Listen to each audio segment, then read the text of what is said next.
दोस्तों, क्या आपने कभी सोचा है कि जीवन में अच्छाई और भलाई करने के बाद भी हमें कई बार दर्द और निराशा का सामना क्यों करना पड़ता है?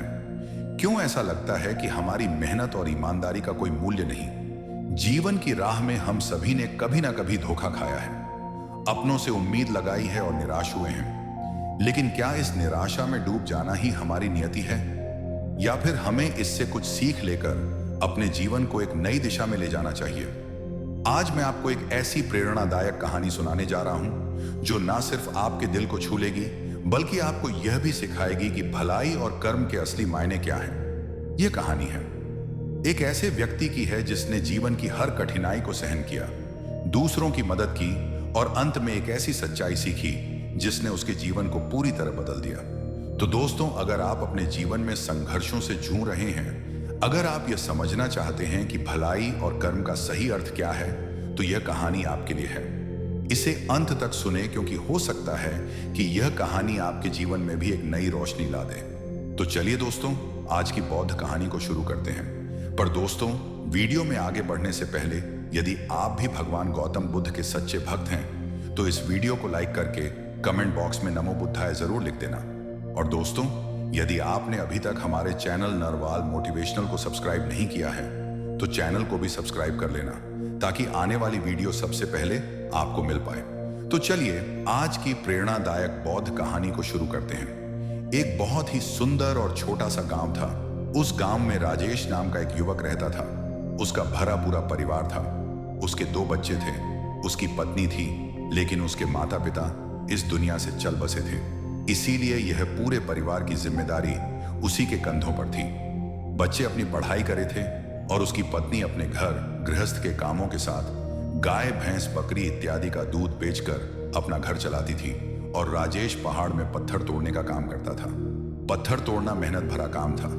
पूरे दिन काम करता तो रात को थक कर घर पर वापस लौटता। लेकिन इतनी मेहनत करने के बाद भी अगर राजेश को गांव का कोई भी आदमी मदद के लिए बुलाता, तो राजेश कभी भी मना नहीं करता था।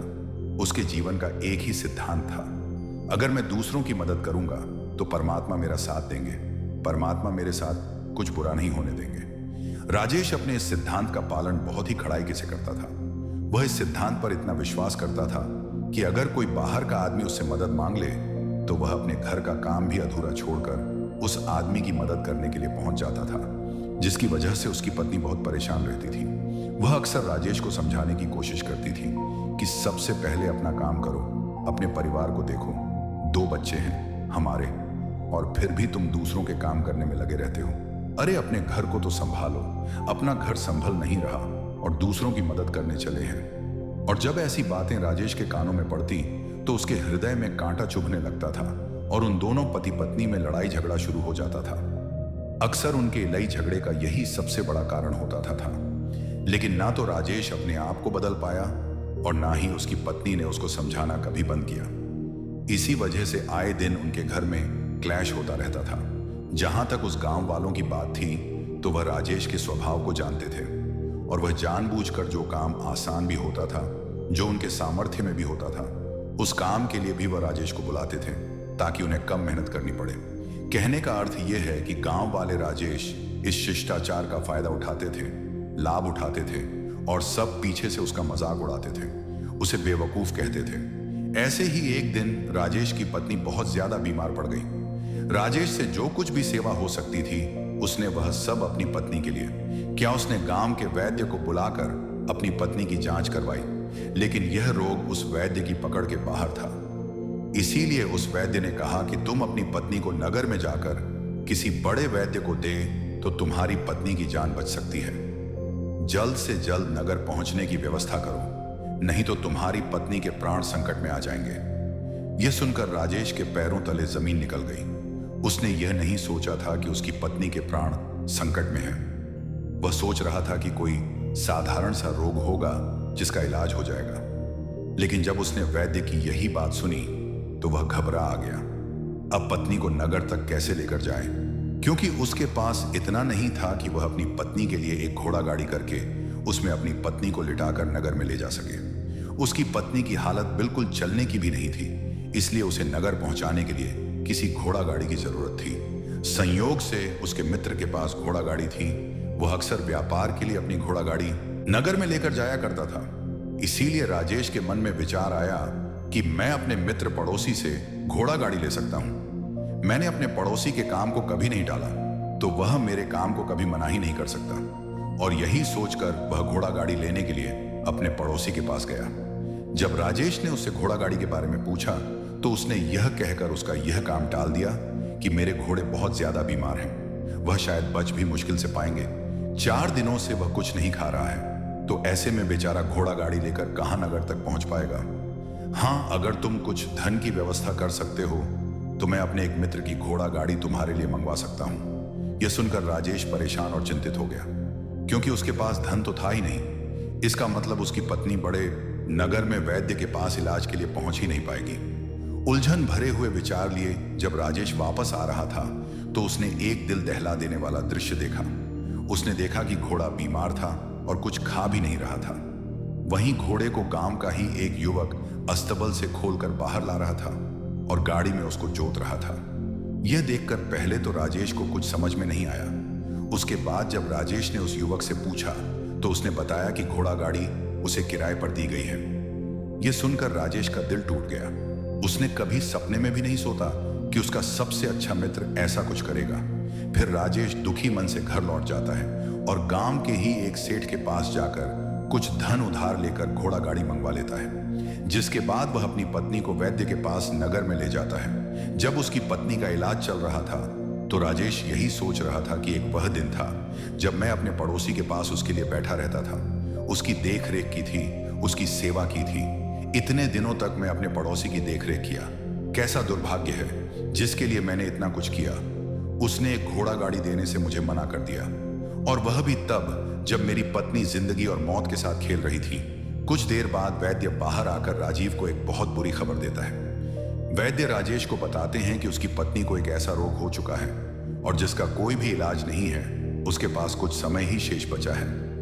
यह सुनकर राजेश दुखी होकर वहीं जमीन पर बैठ गया। उसकी पूरी दुनिया उजड़ने वाली थी और उसे कोई रास्ता नजर नहीं आ रहा था। कुछ समय बाद उसकी पत्नी चल बसी और अब दोनों बच्चों की जिम्मेदारी उसके कंधों पर आ गई थी। लेकिन यहां पर राजेश के सारे सिद्धांत टूट चुके थे, उसके सारे भ्रम खत्म हो चुके थे। अब उसके दिमाग में एक ही बात थी कि अच्छा कर्म करने से परमात्मा साथ नहीं देता, बल्कि बुरे लोग फलते फूलते हैं। और इस बात का मैं सबसे बड़ा गवाह हूं। ये विचार अक्सर उसके दिमाग में चलते रहते थे और इसी वजह से उसका मन धीरे धीरे सन्यासी हो गया। वह देश दुनिया से दूर हट गया और एक दिन ऐसा भी आया जब वह अपने बच्चों को अपने रिश्तेदारों के पास छोड़कर इस देश दुनिया को त्याग कर एक सन्यासी बनने के लिए घर से निकल पड़ा। उसने गांव में किसी को कुछ नहीं बताया। किसी को नहीं पता था कि राजेश अचानक कहां गायब हो गया। सन्यासी की दीक्षा लेने के लिए वह एक महात्मा के पास पहुंचता है। महात्मा उस समय ध्यान में बैठे हुए थे। ध्यान से बाहर आने के बाद वह बड़े ध्यान से राजेश के चेहरे को देखते हैं और उससे सन्यासी बनने का कारण पूछते हैं। इस पर राजेश उन्हें अपनी पूरी आपबीती सुना देता है और कहता है, हे गुरुदेव, इस दुनिया से मुझे कुछ भी हासिल नहीं हुआ। मेरा मन इस दुनिया से विरक्त हो चुका है। जब अपने दोस्तों ने ही मेरा साथ नहीं दिया तो इस दुनिया में रहने का क्या मतलब है, और इसी वजह से मैं सन्यासी बनना चाहता हूं। यह सुनने के बाद महात्मा ने उपदेश देना शुरू किया। उन्होंने कहा, हे वत्स, याद रखना, जीवन से विरक्त होकर सन्यासी बनना तुम्हें परम सुख तक कभी नहीं पहुंचा सकता, परमानंद तक कभी नहीं पहुंचा सकता। तुम दुनिया से अपने मन पर एक बोझ लेकर विरक्त हुए हो। तुम दुनिया से परमात्मा की खोज करने के लिए विरक्त नहीं हुए हो। इस भ्रम में कभी मत रहना तुम संसार से विरक्त हुए हो, क्योंकि संसार ने तुम्हें धोखा दिया है, ऐसा तुम्हें लगता है। इसीलिए तुम परमात्मा पर कभी विश्वास नहीं कर पाओगे और ना ही उन पर अपनी पूर्ण आस्था बना पाओगे। इसीलिए सन्यासी होने का भी तुम पूरा लाभ कभी नहीं उठा पाओगे। सन्यासी होने का लाभ तब मिलता है जब हमारी प्रभु में परमेश्वर परमात्मा में पूर्ण आस्था बन जाती है। मैं तुमसे पूछता हूं, क्या तुम्हारी आस्था परमात्मा में है? यह सुनकर राजेश कहता है, हे गुरुदेव, मैं तो दुनिया देखकर आया हूं कि जो बुरे कर्म करता है वह फलता फूल है और जो अच्छा काम करता है उसे कुछ भी नहीं देता। परमात्मा उसे दुख ही दुख देता है। इसीलिए मैं परमात्मा पर अपनी पूर्ण आस्था कैसे बना सकता हूं? यह सुनकर महात्मा ने कहा कि यही तो मैं तुम्हें समझाना चाहता हूं कि तुम पूरी ऊर्जा अपनी सन्यासी जीवन में लगाओ और उसके बाद भी तुम्हें फल प्राप्त ना हो तो तुम्हें कैसा लगेगा?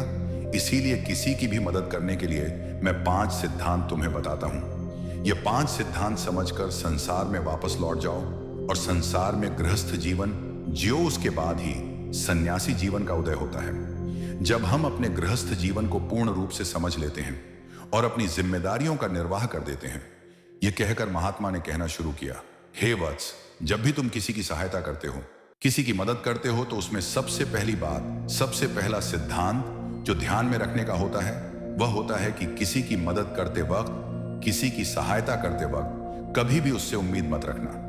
यह मत सोचना कि आज मैंने इसकी की सहायता कर दी, मदद कर दी, तो कल बदले में यह भी मेरी सहायता करेगा, मेरी मदद करेगा। अगर तुम ऐसा सोचोगे तो तुम्हें जीवन में दुखों का सामना करना ही डरेगा, क्योंकि एक नहीं तो दूसरा, या दूसरा नहीं तो तीसरा, कोई ना कोई तुम्हारी उम्मीद जरूर तोड़ेगा और वास्तविकता में वह मदद या वह सहायता नहीं होती है। वह हमारे लालच का ही एक रूप होता है। हम उसकी सहायता या मदद निर्भर तरीके से नहीं कर रहे हैं और हमारे मन में लालच का भाव है, हमारे मन में बदले का भाव है। हम यह सोचकर मदद करते हैं कि इसकी मदद कर देता हूं तो कल यह मेरा भी मदद करेगा, और यही लालच हमें अक्सर उन लोगों की मदद करने पर विवश करता है जो किसी ना किसी रूप में धनवान होते हैं, क्योंकि हमें लगता है कि कल आदमी धन के द्वारा ही मदद कर सकता है। और इसीलिए जिस इंसान को वास्तविकता में मदद की आवश्यकता है, हो सकता है वह गरीब हो, लेकिन हमारा मन अपने लालच के वशीभूत होकर उसकी मदद कभी नहीं करेगा। इसीलिए किसी की मदद और किसी की सहायता करने के अपने विचार को विस्तार दो। केवल एक प्रकार के वर्ग के लिए अपनी सहायता या अपनी मदद पेश मत करना, उन सब के लिए समान होनी चाहिए। जरा सोचो, एक तरफ तुम्हारा मित्र हो जिसके पास धन है, संपदा है, और दूसरी तरह कोई गरीब औरत हो जो भूखी बैठी हुई है। तुम्हारा दोस्त तुमसे कहता है कि मित्र, आज तो खाने के लिए अच्छे अच्छे पकवान मंगवा लो बाजार से, और दूसरी तरफ वह औरत तुमसे 2 सूखी रोटी मांग रही है, तो तुम किसकी मदद करोगे?